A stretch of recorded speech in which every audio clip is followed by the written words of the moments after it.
calls. The point of these calls is to champion what's going on in the county, to advocate on behalf of the sector, and to celebrate stuff too, and also learn from each other, like we did last week. Good discussion about Dave Day that Joe led on. So this morning is no exception. If you need captions, there's Zoom helpfully helps you with the captions at the bottom of the screen as well.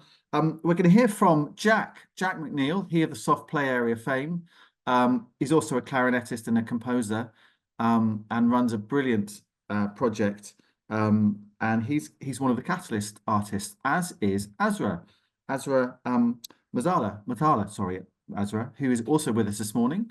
And also I noticed that Emma is here too. Emma spoke to us a couple of weeks ago about her project for Catalyst. So it's great to have all three of you here too. And obviously, I'll ask Kate to introduce the Catalyst project, just to remind us what that is in a second.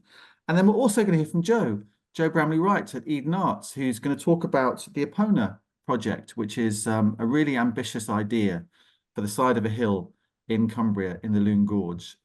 If you don't know about that, you're going to find out about what that ambition is as well. And also we're going to watch a very short 5-minute show and tell from Art Gene, which Joe is going to introduce. If these walls could only talk. Miranda Hill at Art Gene has done a lovely little 5-minute film to tell us what that is about too. So a bit of texture, a bit of variety in the call this morning. And if we get through, we'll get through to 10:30, and then I'll tell you what we're doing next week. But anyway, that is the plan for this morning. Kate, tell us what Catalyst is and sort of where we're at on the timeline. And then we'll hear from Jack, and then we'll hear from Azraa.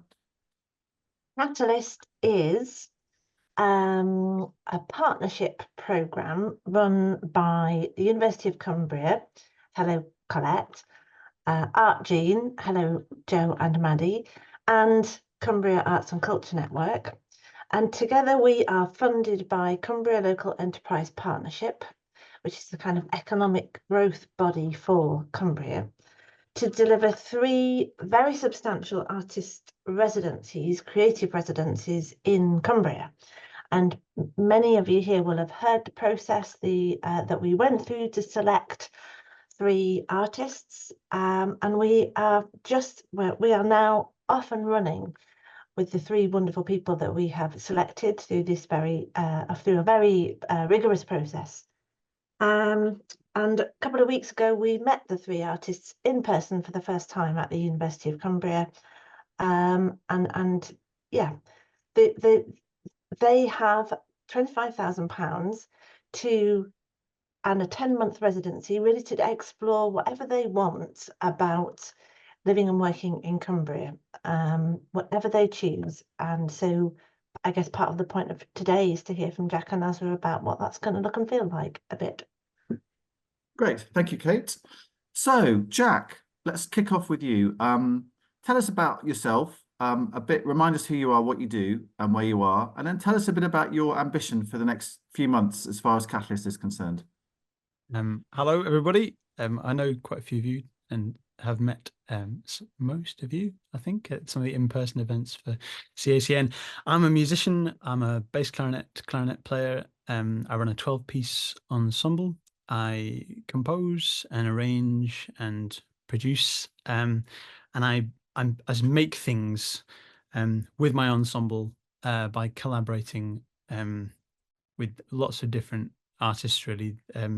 Sometimes it's dancers, sometimes it's visual artists, videographers, theatre directors, and I live in Kendal, which is where I grew up, but I sort of spend quite a lot of my time traveling around playing my clarinet, because there's not that many opportunities to do that in Cumbria yet. And yeah, I've got a young family here, and I'm thrilled to have been awarded one of these Catalyst residencies. It's allowed me to get my ensemble, Propeller. It's allowed me to get our next big project off the ground. The last thing that we did was sort of during COVID, we made an 8-part podcast series, which was about soundscape ecology and birds and music and the interconnecting nature of those things. It was also a sort of personal exploration for me as a new father, and this new soundscape that was entering my world. I was finding that was really drawing quite strange things out of these 3 subjects for me. And that became the thread that went through the 8 episodes. So please take a listen to that. Search for Propeller and Flight and you'll find us. And then we came out of lockdown and we started making in-person shows again. And when we make them, they're sort of live AV shows. But the process of having to sort of think about the different format that work had to take on through being isolated really sort of led me to wonder how we might work as a production company in the future, and particularly with me being rooted here in Cumbria, how we might place a collaborative engine up here that could, with an ensemble kind of at its heart, that could reach out around Cumbria and provide the context, the sort of large scale context for things to take place that maybe don't currently take place. And so my Catalyst residency is now officially, I think, called Air Songs. I can say that. So Air Songs is I'm still trying to work out a snappy way of describing it. So if anybody has a good one, then please. But it's basically a GPS sound walk which unfolds as a digital drama at the speed that you want to engage with it. But it all happens inside a new violin concerto that I'm writing with the principal violinist of the group, Propeller. And it's interactive in the sense that you can choose sort of what you hear when. And the final movement of it is a massed natural voice choir with the solo violinist and 360 sound in an outdoor space. So you've sort of experienced this big walk, and then we emerge galvanized as a crowd, and we sing with no rehearsal with the solo violinist, and we sing this final air song. The story of Air Songs is this sort of industrial conspiracy from the future, which I found myself just sort of writing. I don't quite know where it came from, but I mean, in a nutshell, it's about pirate broadcasts from environmental vanishing points around the world be happening in places of environmental privilege, and in particular sort of places that have good air quality. So Cumbria being one.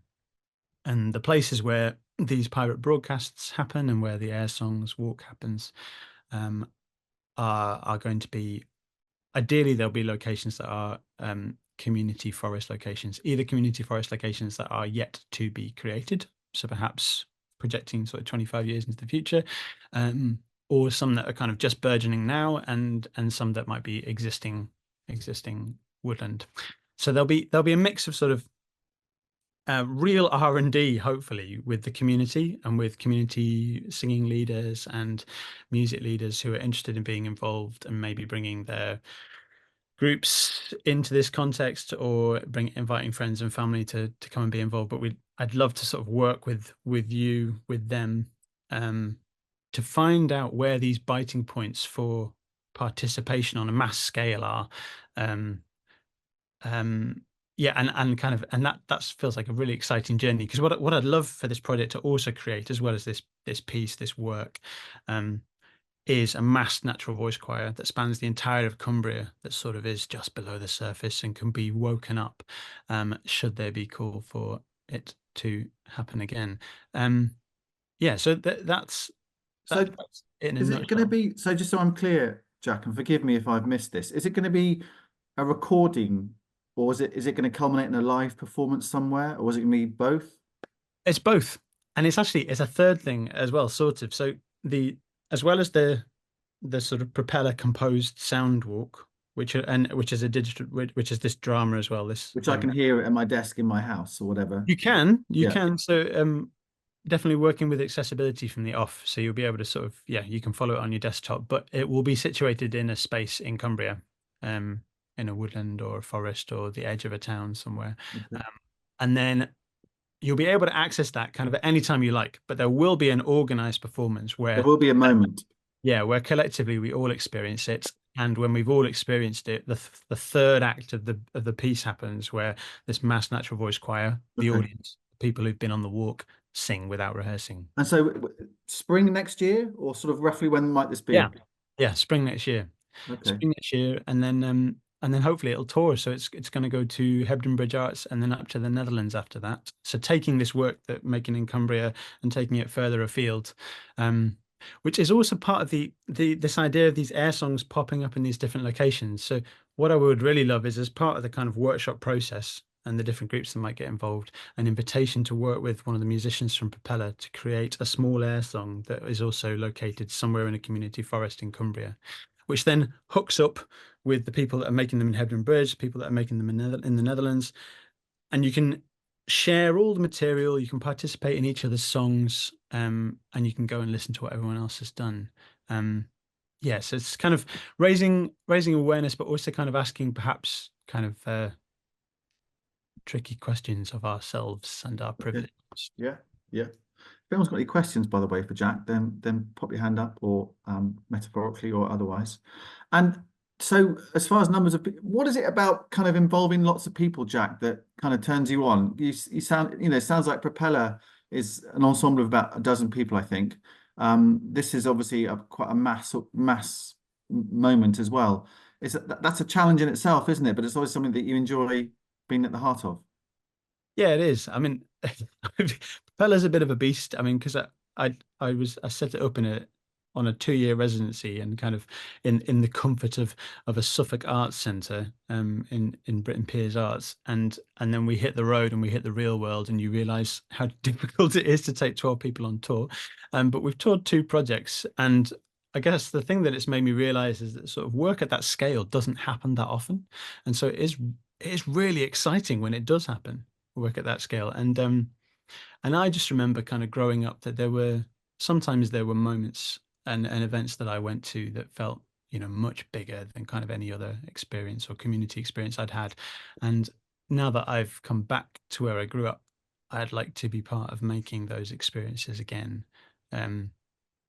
Yeah, so yeah, and I'm just excited by the idea that Cumbria is full of, and I suppose kind of the applications to the Catalyst residency really showed this, that it's full of loads of amazing people, and a lot of us are disconnected by our rurality or differences of situations and things, and I think kind of being able to provide the context for that network to work on a bigger scale at times is something that isn't done at the moment, and could be really exciting as a model for sort of future work in the county. But were your cultural seeds sown, young? Did you, when did you start playing the clarinet? Was it, and did you learn at school, or were you influenced by friends or family, or where did you all begin from? Around the corner, my friend Sophie at the time, she let me have a go on her clarinet. And then we moved up to Carlisle, and I joined the Carlisle Youth Concert Band. And yeah, I mean, I was playing sort of from year 6, and I don't know, I didn't go to sort of kind of the biggest festival I remember going to as a younger lad was like Brampton Live or something like that, or like IAB Folk Festival and things like that. But I do remember like Mint Fest, and yeah, I remember going and seeing a big aerial show over in Whitehaven, I think. And like in the I remember that very, very strongly. And I remember sort of big sort of aerial things, and something that happened in Kendal. And yeah, I guess I'm just drawn to the idea of, I feel having come back as well, and also kind of maybe having a little girl Agnes and a little boy on the way, that I'm probably the age of the people that were making those kind of things happen when I was growing up.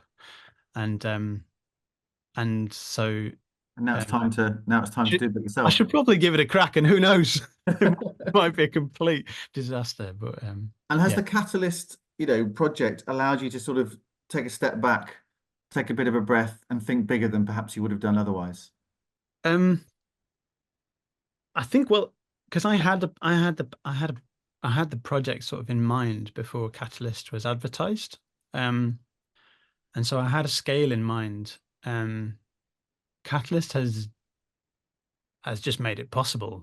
You know, it I think it's quite hard at the moment to fund large scale things in Cumbria if you're not a museum or an art gallery, because there's a sense from, I think, public funding bodies like the Arts Council that because Cumbria is quite scattered, that a independent artist or an independent company couldn't possibly have the organizational, financial skills to have the impact that they need. But in my view, they're completely missing the point, because I think everybody who works here and lives here knows that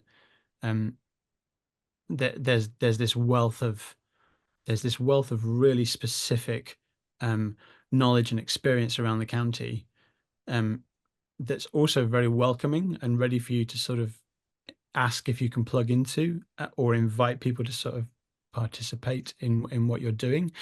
And so, yeah, my feeling is that kind of there's no way I could do this on my own, but Catalyst gives me that kind of seat at the table to then say, look, I have this ensemble, I have this idea, I have this context. Would you like to be part of it? And that's the strength of a place like Cumbria. That Yeah. Okay. Joe Riley asks, will the singers rehearse in the weeks before the walk/performance? Great question, Joe. No, they won't.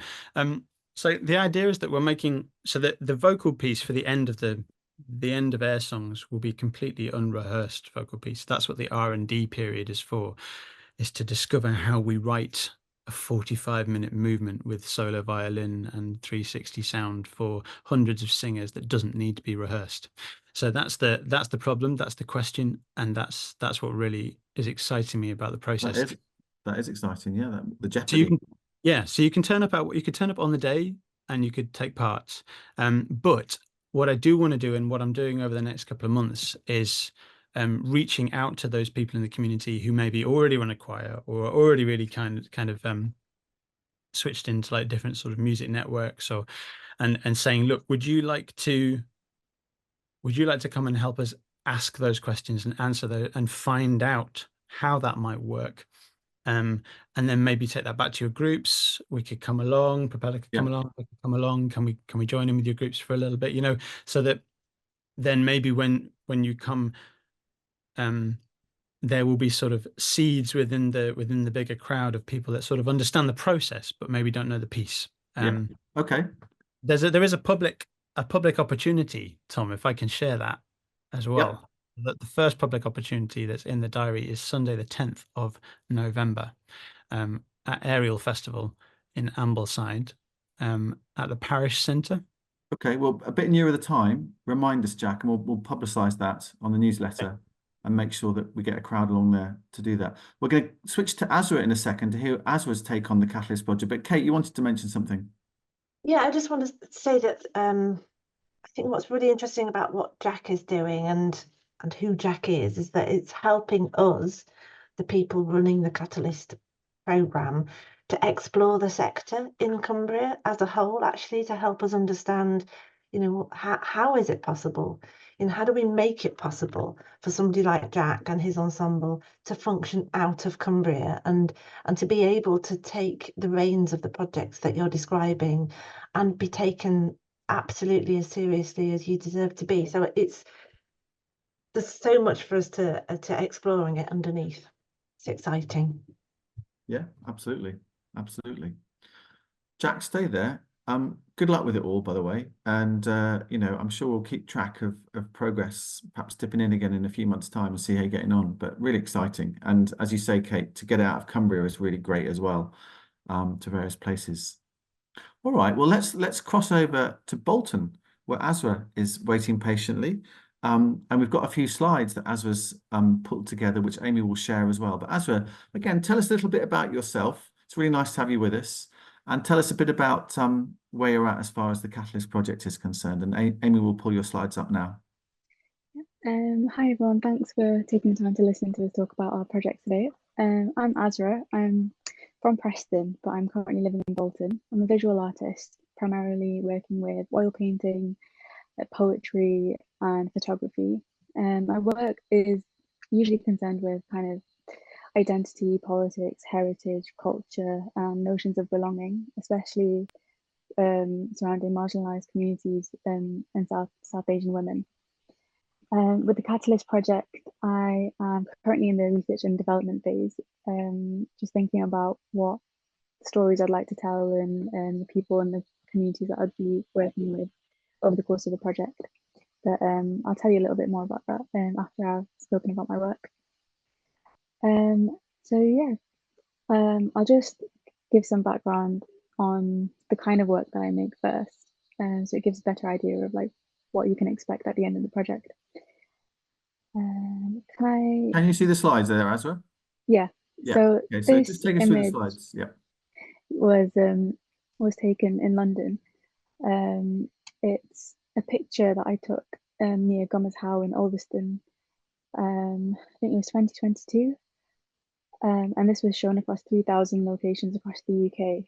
It's called British, and there's also a poem that goes alongside it, which is on one of my other slides.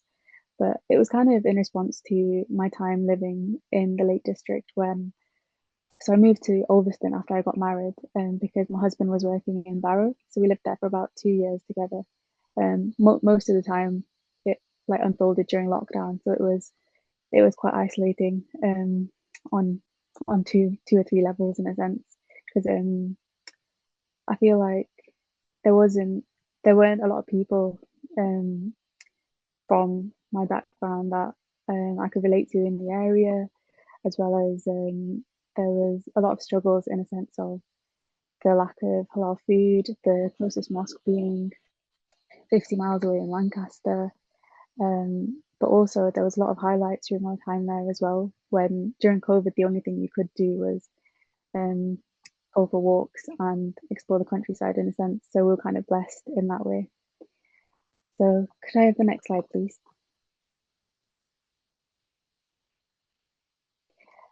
So this is a painting that I made during my MA course. It was about identity and belonging at the time, and kind of the hybridity of cultures all kind of merging into one image.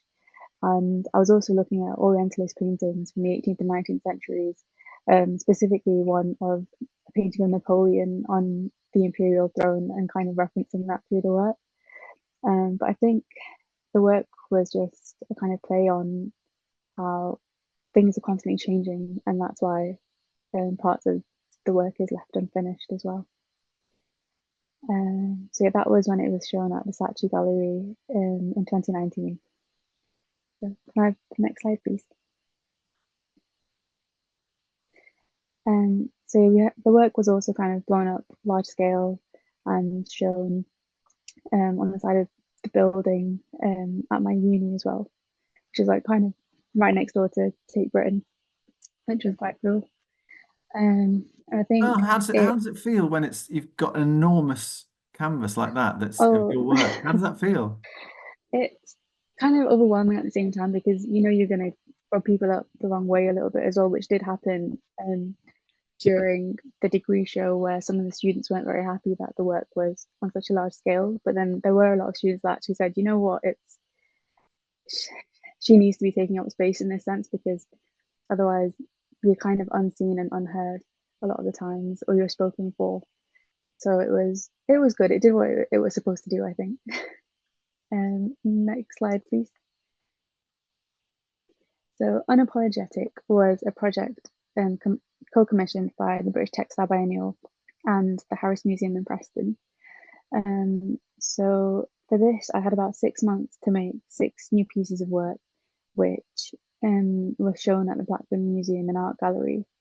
So throughout the project, I worked with young South Asian women from across Lancashire to kind of listen to them and share their individual stories and perspectives on a lot of issues, especially on class, culture, belonging, long-term sickness, mental health, body image, racism, and stereotypes, through kind of socially engaged practice and conversations, and kind of uncovering these often traumatic experiences, but allowing them a safe space to show themselves and their stories.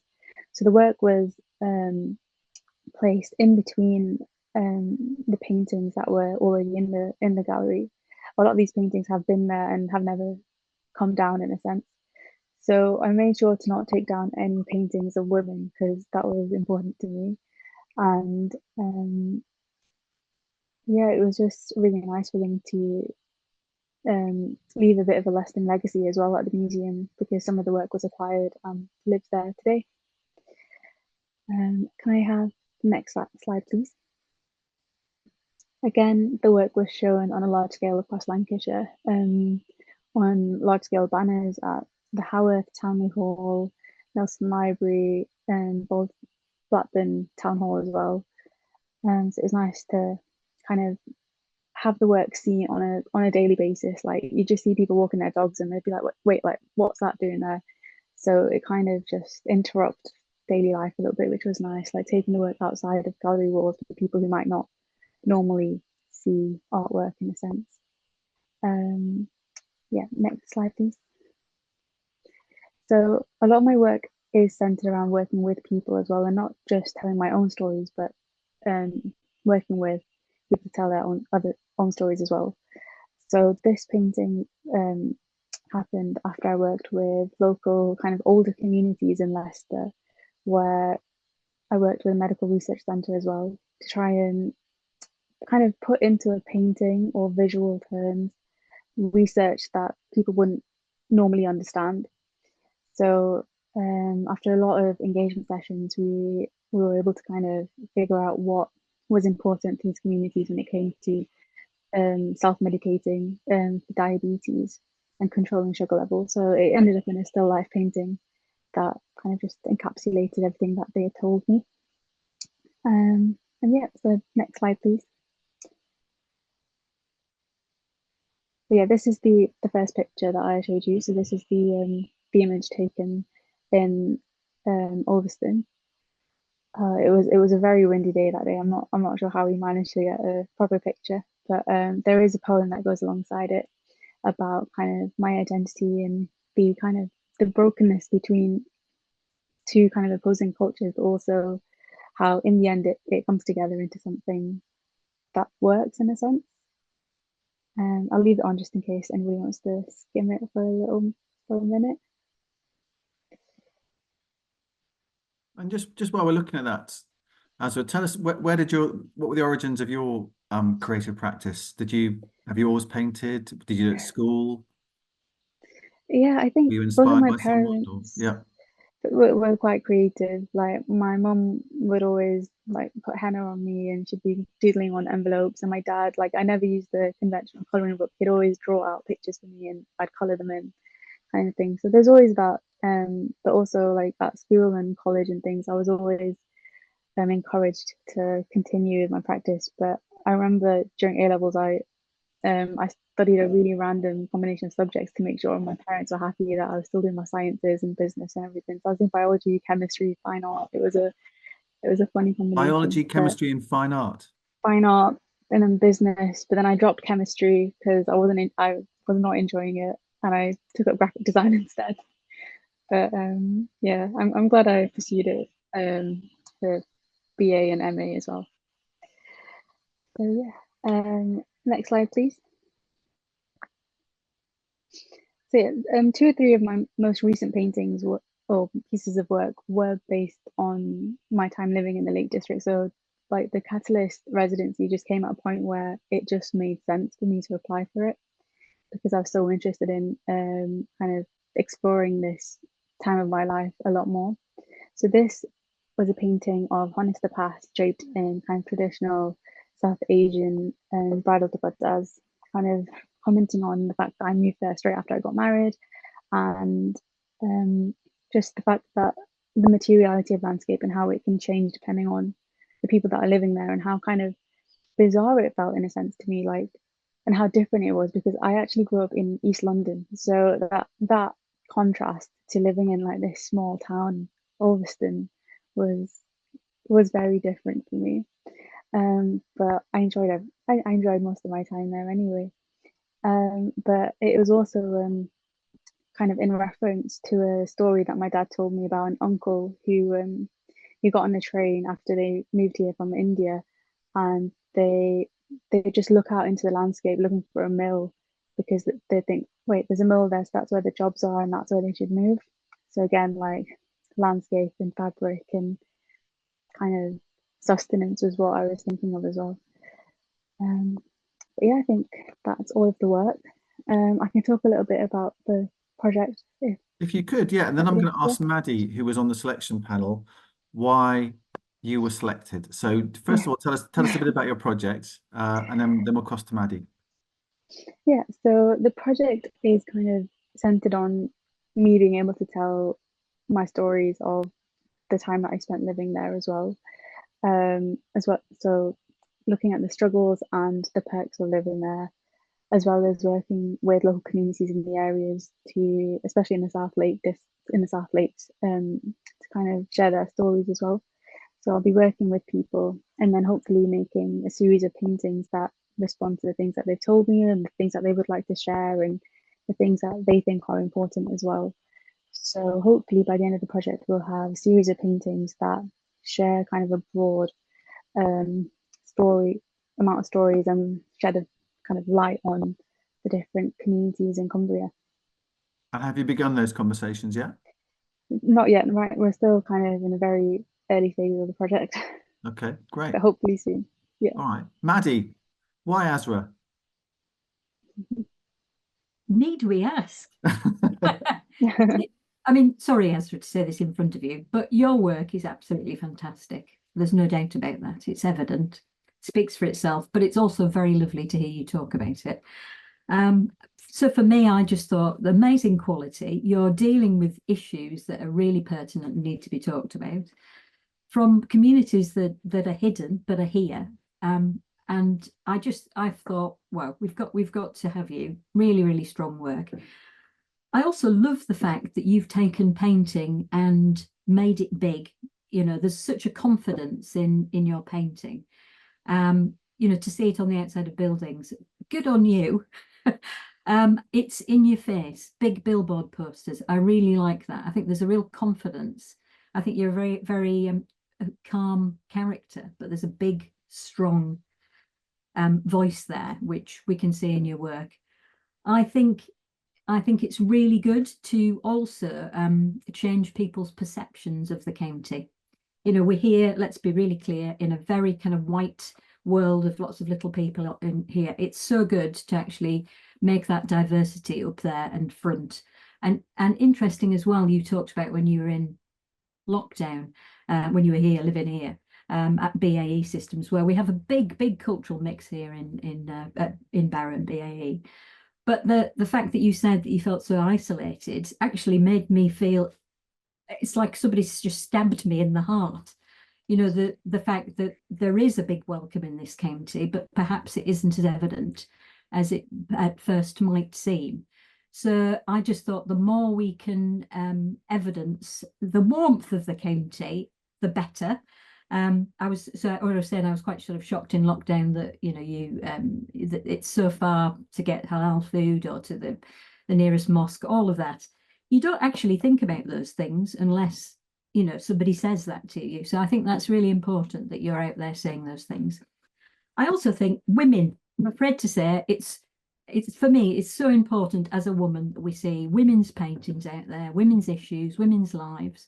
The whole of fine art to me is about men either looking at women or commenting on their own things. Sorry, men here, you know, you're not include you all here in that, but it's one of those things. The older I've got, the more I've realised there's been a big lack in my sort of art education and sort of knowledge, because those women's lives and issues are just not within it. And I think it's so good to see you talking about women and women's issues. So great.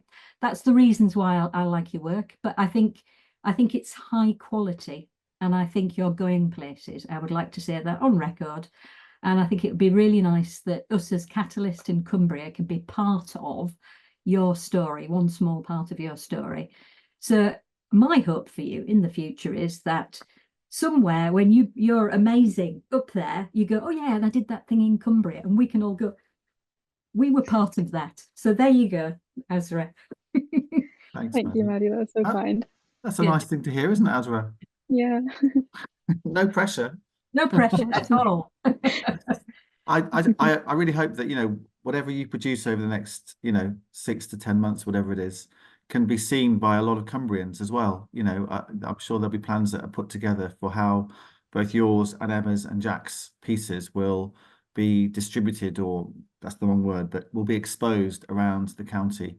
And I think what Maddie's just said there is really interesting, and I hope it can get to all four corners of the county in some way, shape, or form, because those issues are resonant and pertinent to everybody in Cumbria, I think. Yeah. Thank you very much. Well, thank you, Maddie. Thank you, Azraa, for sharing your work again and talking us through it. I love that honest to pass one. That's really interesting. I've not seen that before. And again, I'm sure we'll check in with you if that's all right in a few months' time, see how you're getting on, and seeing how progress has been made. But really nice to catch up with the Catalyst project. Right, I'm just conscious of time. We're now going to see a little film, all being well, which Joe Riley from ArtGene, second appearance in 2 weeks, Joe. What's going on? Amy's got the film lined up. If you'd just like to give us a little introduction, I think it's about 4.5 minutes. This is a little project that ArtGene have been involved in Barrow. Off you go, Joe. Thank you very much indeed. So you might know that ArtGene strapline is revisioning the social built and natural environment. So we did a bit of social last week. Tom's very kindly given me a slot later in the year to talk about our environment work. But this project is about the built, and we've got a small exhibition on in our mezzanine gallery, which this film gives you a really quick whiz round it. Miranda, my colleague, would be here, but she's on annual leave today. She's communing with the solstice. The exhibition focuses on 2 buildings in Barrow. One grand, our headquarters that you saw if you're on the call last week, and one very modest, a small little building on Walney Island called the Walney Shelter. We put this exhibition on with a 0 budget, but we hope that we kind of have a grand plan that it will help us lever in some more money to tell more stories about the buildings in the future. And I haven't seen the film, so it's going to be a surprise for me. I have seen the exhibition, which is fantastic. It's really quirky, and it features lots of found objects that were rescued by Maddie Nicholson and Stuart Bastick when they took on the derelict building that is now the beautiful Nantate Centre back in the late 90s. So yeah, I hope some of those quirky objects feature. Let's see. I'll just play the film in now, but just to say the audio is a little bit quiet. I've got my volume up, but everyone listening, you might just want to turn your volume up now.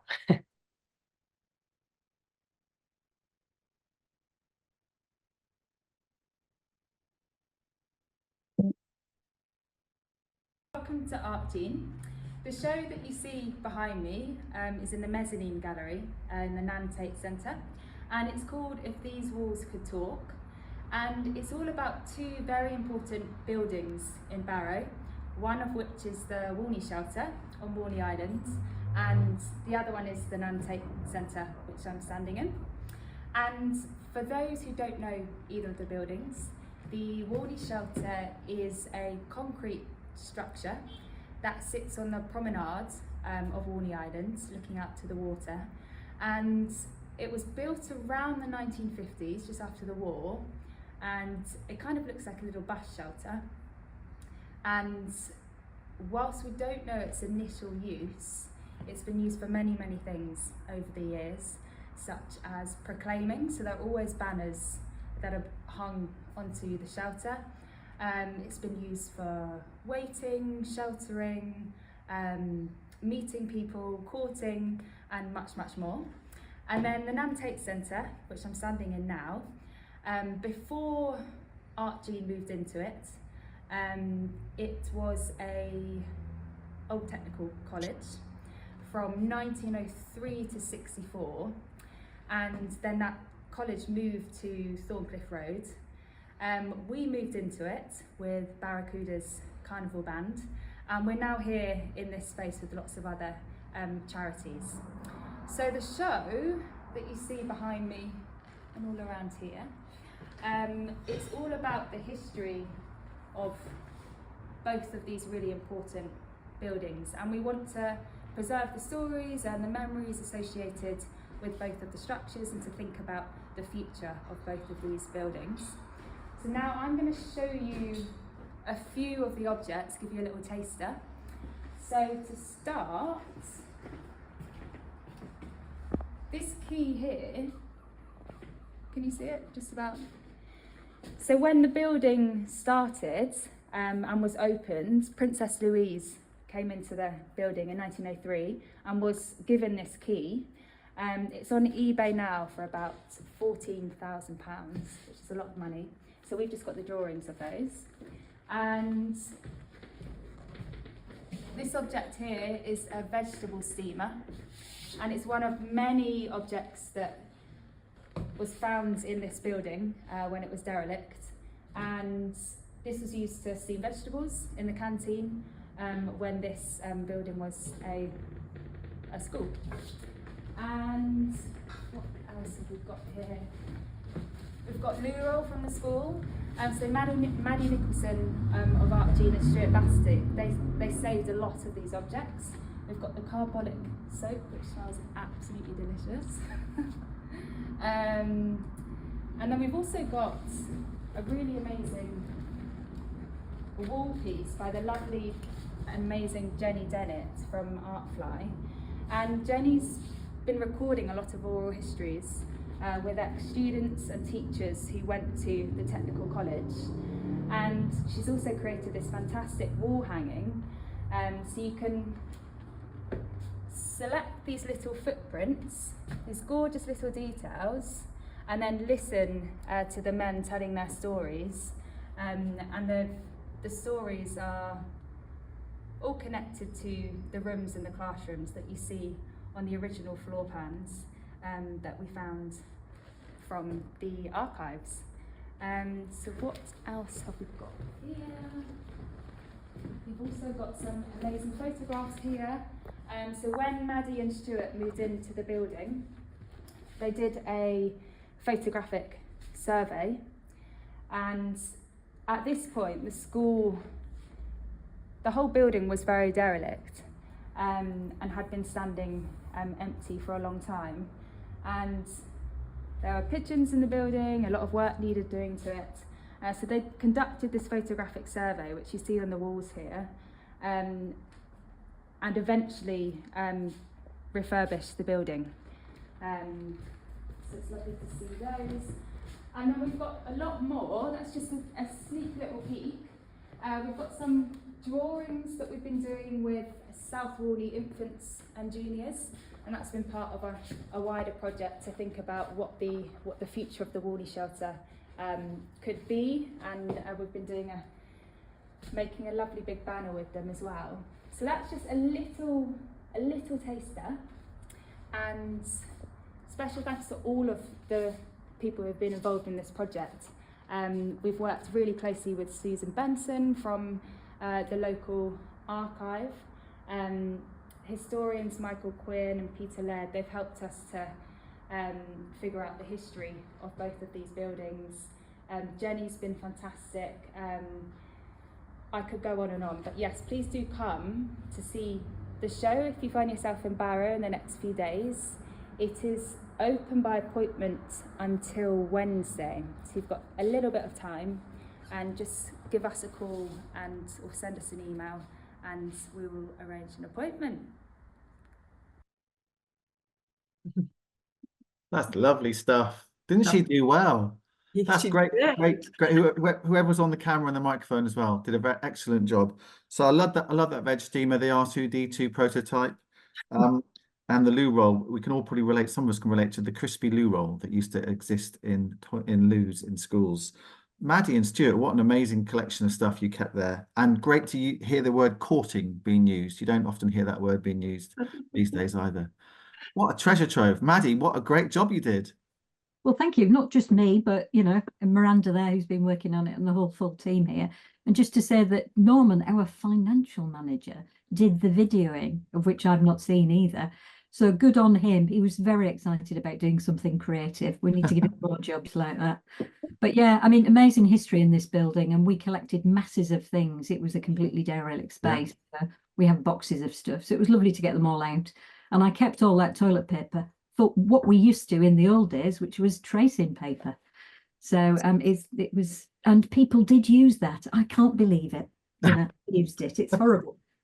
Right, so get down there soon because it's not there for too much longer, although maybe it'll be extended. We'll see what happens there. But lovely stuff. There's an update, Tom. We've got a really cool outfit called Floating University from Berlin coming to Barrow soon to visit our allotment soup site. And because they're going to be esteemed guests, we're going to keep the exhibition open so that they can see it. So actually, it will be open for a little bit longer. All right, and next time I'm in Walney, I'm going to seek out this bus shelter stroke courting house and see what that's all about as well. See what magic happens there and think of all the things that have happened there.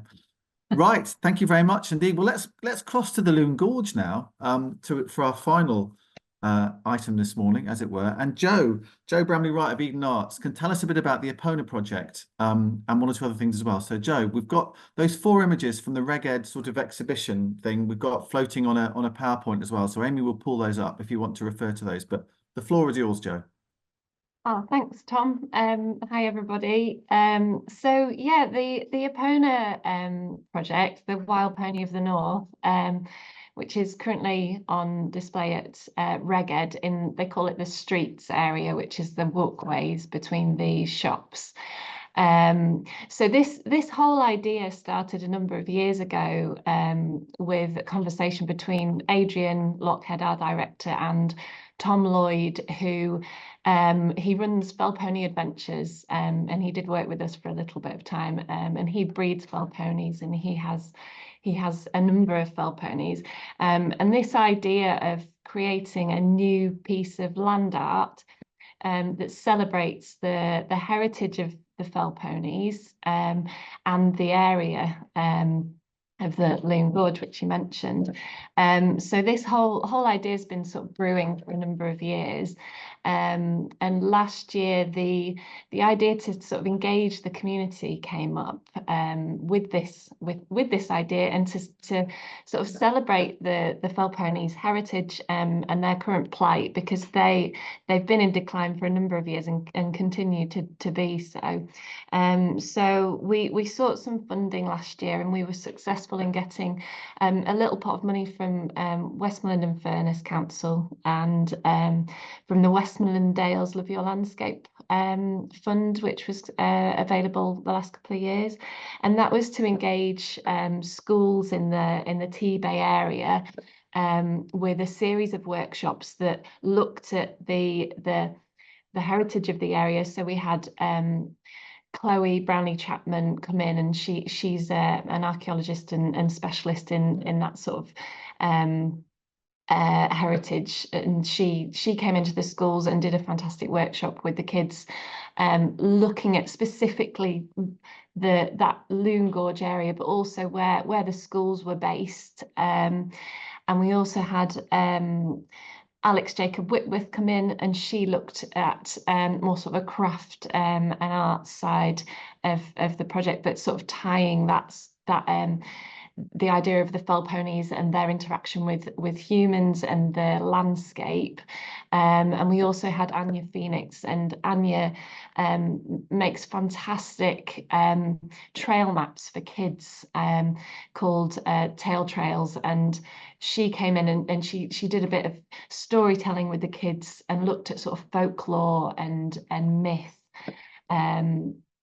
Yes, so I just saw Derek's comment. So it is in that tradition of like the Uffington white horse. That's the sort of idea that we're sort of working with. But yeah, it was really important that we engage schools and kids, because in turn their sort of enthusiasm we thought would be shared with their families. So that was the sort of intention of this first phase of the project, which led us into creating this large-scale display at Reg Ed. We worked with Isle Studio in Carlisle. I think I spotted Damon there in the crowd today, and they helped us realise the whole concept of this new piece of land art.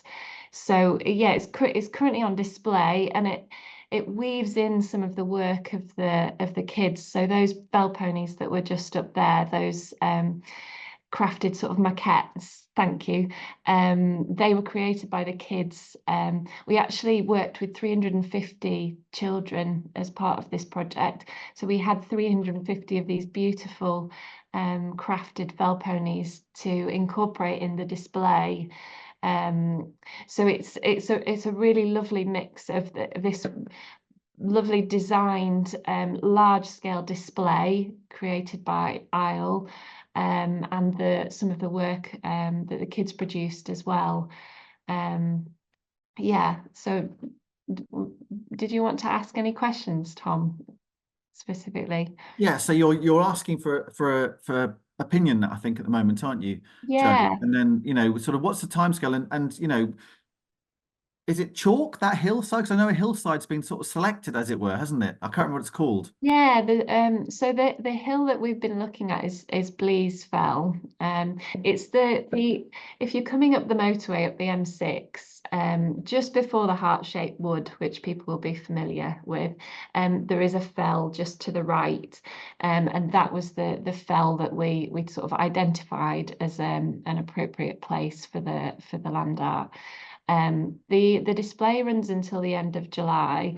I think it was the 19th. I think it has been brought forward a few days. I think it's going to come down on the 16th of July to accommodate. Great display. It's a really lovely display at Regged if you're passing by that way. Yeah, it's quite impressive. It's quite, the scale of it is quite big. And we did want people to pay attention, because like you say, we're seeking sort of feedback essentially on what people think about the idea, whether they think it's a good idea or a bad idea. We've had an overwhelmingly positive response so far.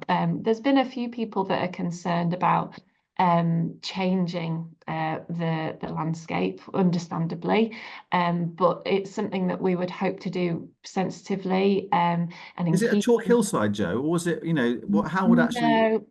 And I mean, we are way off knowing any of these answers to these questions, but more than likely it wouldn't be chalk. No, we would try and use materials that are more in keeping with that sort of area. So it may be slate or something that would essentially be in keeping with. But just to be clear, it will be a permanent thing. That would be the intention, yeah. Yes. But at this stage, there are an awful lot of not barriers, but certainly things that we would need to navigate. So funding's obviously a huge one, but also permissions. It obviously lies on the boundary of two national parks, the Lake District National Park and the Yorkshire Dales National Park. The location, it's really visible from the motorway, which is fantastic. But in terms of people wanting to visit it, it's off an old Roman road, so it would be something we would have to consider longer term, is how people might access it. So it's very much at the idea stage at the moment, but yeah, engaging people in that display and hearing what people think is something we're really interested in. Okay, great. I'm from Dorset originally, and there's a white horse in Weymouth. I think it's King George or King Edward something, who anyway, he used to holiday in Weymouth all the time, but there was a massive controversy because the horse is actually going out of Weymouth rather than coming into Weymouth. So that whole thing about, would this horse be coming into Cumbria or going towards Lancashire? You know, something to think about there. Certainly worth considering, yes. Amazing how sensitive some people can be.